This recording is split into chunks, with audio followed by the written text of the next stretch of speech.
I'm Jerry. Okay, that was really not convincing. You need to restart. But I'm Jerry.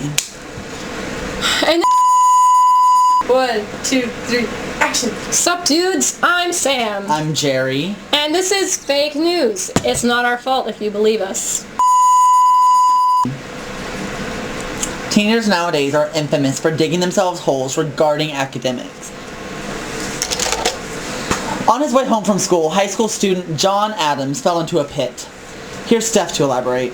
Walking on the streets was widely known to be dangerous because of distracted drivers, predators, and chiggers.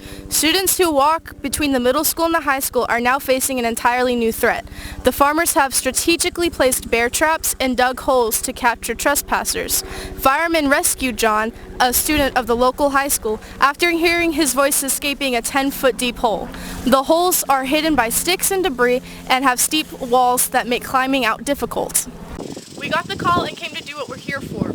Things like this aren't out of the ordinary for us, but we typically don't get calls from malicious elderly people capturing children in their cornfield. That's normally a job for law enforcement, but here we are. We're always happy to help for the safety of others.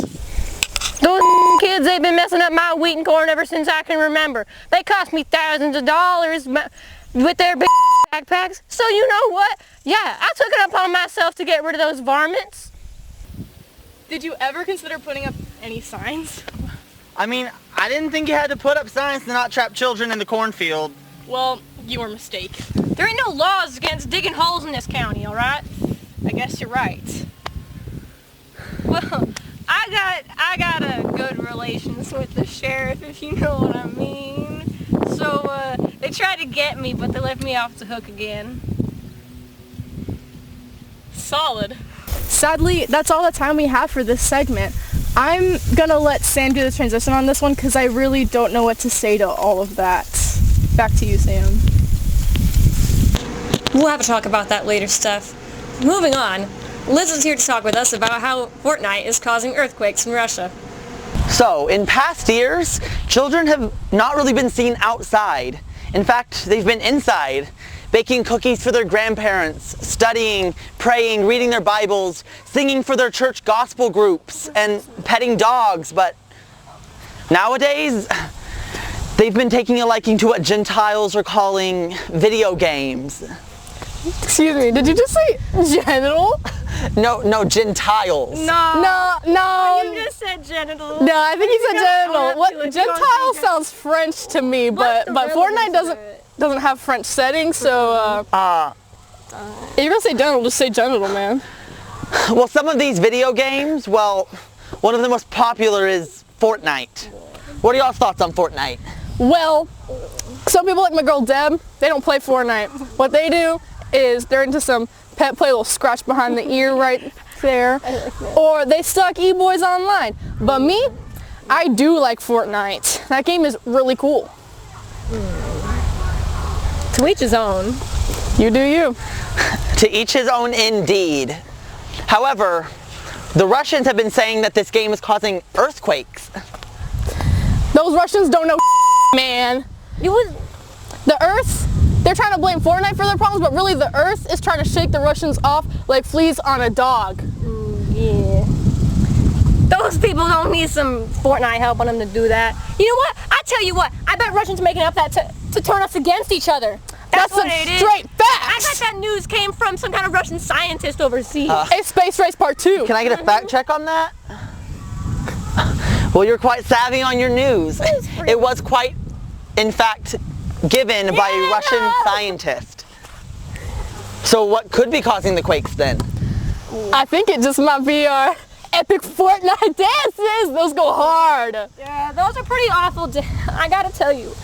If you were on me and I saw you pulling that, I'd try to shake you off too. What happened to each his own, Deb? My bad. Like, I lied. Thank y'all. This is back to you, Sam. Action. You've seen signs around advertising palm readings and fortune tellers, but few of us have ever actually been to one of those places. So in Arlington, Ted joins Charlie to talk about his first seance at Modern Psychic. I need to sneeze. So what made you first decide to visit a psychic? Well, the old part of me died, you know, the happy self. And I just wanted to reconnect with my old happy self.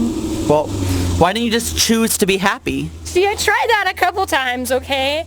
But it felt like there was something in the way, you know? Like once Dairy Queen discontinued their banana pudding blizzard, I just couldn't be fulfilled like I was before. Well, did the seance help you reconnect with your old self?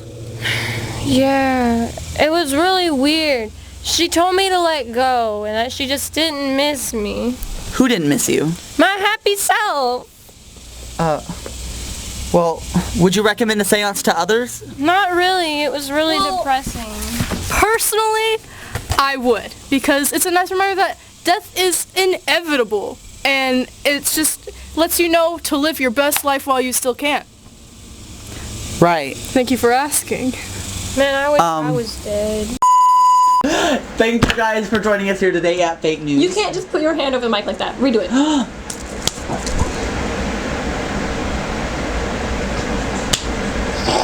Go!